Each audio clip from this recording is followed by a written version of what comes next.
What's up, YouTube? Haven't uploaded to YouTube in a pretty long time, and I just figured I would, go through the progress of this, my project car, and show it off a little bit. So this is my 1989 RS Camaro, third generation Camaro. I got it, pretty much stripped. Just had the 305 and 5-speed T5. So interior is pretty much still gutted. I'll get to that transmission in a minute.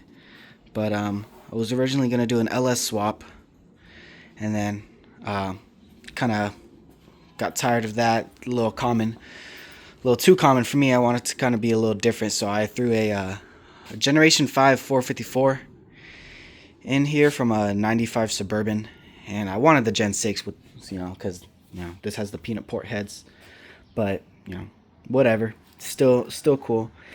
It's been in here for a little while. I've been trying to get things going with it, doing little shit here and there. I have the Moroso valve covers on. I have an Edelbrock remake intake manifold. That's it's whatever. I have a 600 CFM Edelbrock electric choke. I'm not gonna use all that though, but I swapped over to the V type pulleys, so I can have a little bit more clearance for the electric fans. I gotta get the mounts so I can put the other one on. And I'm just getting things here and there. Just started working at O'Reilly, so I'm gonna get the parts. That employee discount is no joke. I have Patriot H80 13. Those are the 1 7/8 inch primary headers. They're like kind of mid-length, kind of shorty, I guess. That one goes a little far back. I had to hack up the frame a little bit, cut a little chunk out. Not too much. You don't want the frame to get rigid, but just cut enough out to clear the header. On this side, there's just enough clearance.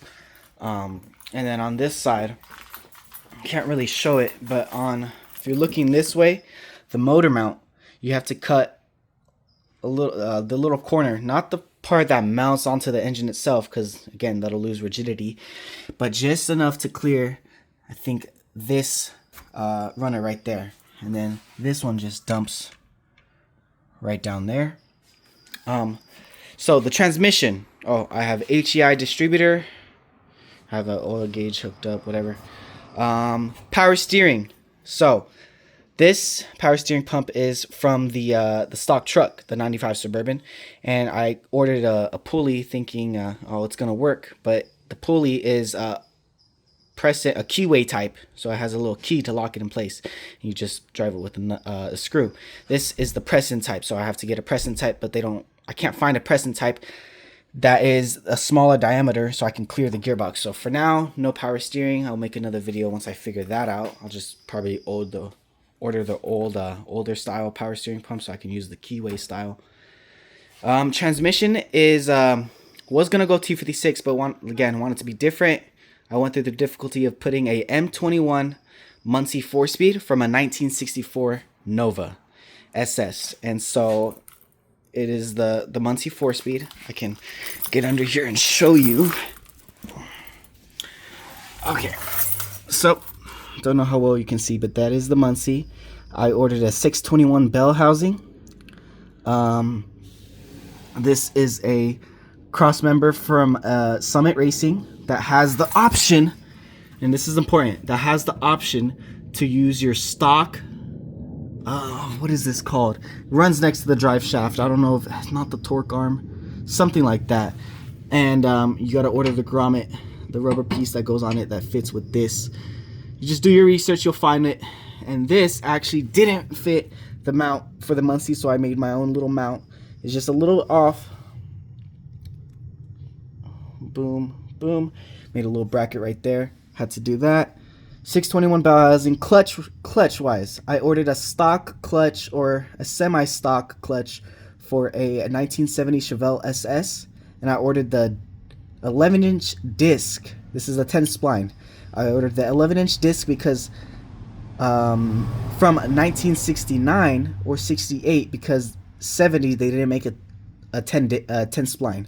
So I had to order the disc from a 1968 or 9 Chevelle, but the clutch pressure plate from a 70 Chevelle, and flywheel from a 70 Chevelle. And I ordered the pilot bearing as well too. Got that all in there. Everything fit flawlessly. Now you see the clutch lines running out of the bell housing right there. That is a fuck. I ordered it from Jegs. It is an internal slave cylinder. So I can probably put the part numbers for a lot of this stuff in the description, but that is an internal slave cylinder. Works just like the LS style on the T56. It's just a little more compact, slides over the shaft, and then you have a, actually I have it right here. I don't know what you guys can get from this. Hydraulic clutch bearing comes with these shims, all this stuff didn't come with it, but shims, some fittings. You can order the lines and fittings separately, but it'll be right there for you. You can get an inside view.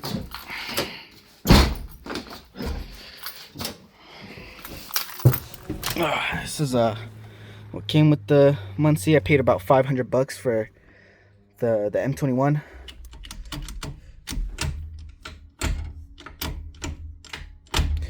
So what I also have to do next is I have to get a custom drive shaft, because put the drive shaft in there. Also, this is a posi rear end from a 97 Camaro Z28. So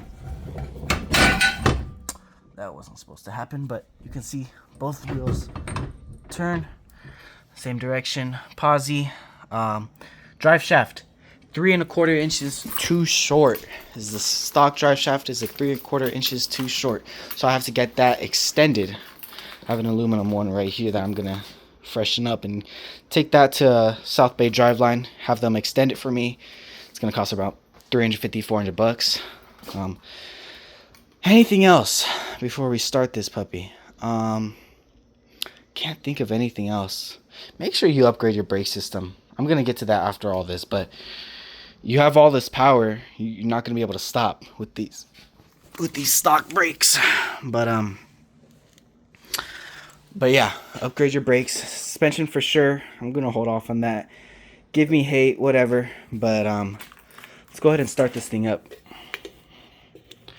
So other than the things you see, this motor is completely stock. Stock cam, stock heads. Yes, stock peanut port heads. And everything else, yeah.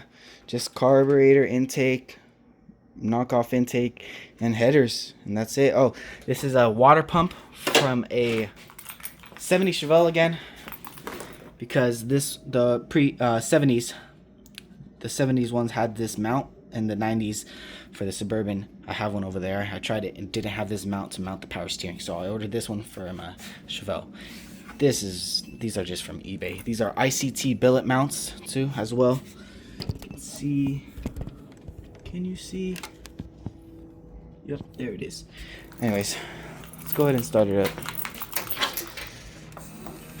A fuel pump. I have to clean out my gas tank and all that. And wire up all everything, you know?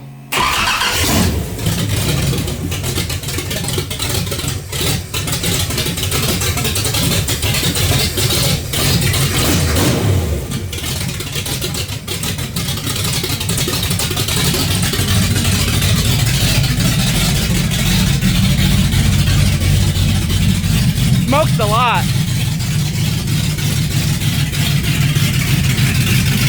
I'm not gonna let it run for too long because I don't have my cooling system hooked up.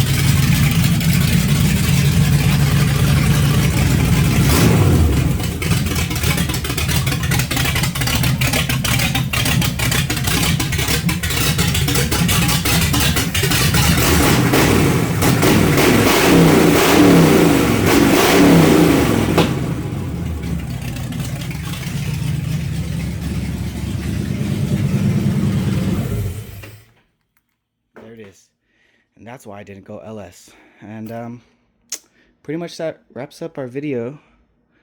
Don't know what else to cover. fuel system. I have this fuel pressure regulator from O'Reilly's. I can barely hear. I can't hear right now. This is a return style fuel system. So I have the lines going here. This line is gonna go into where this hose is. So that hose is gonna just wrap around, plug into there. And fuel pump, I'll just wire it up differently to a switch and a fuse and switch and all that good stuff. Do all the wiring when everything is complete, engine, transmission, fluid wise. Then I'll start doing the wiring and finishing all that up. Other than that, that wraps up this video with my 1989 Camaro. And make sure to upload another update when I can. Thank you guys for watching.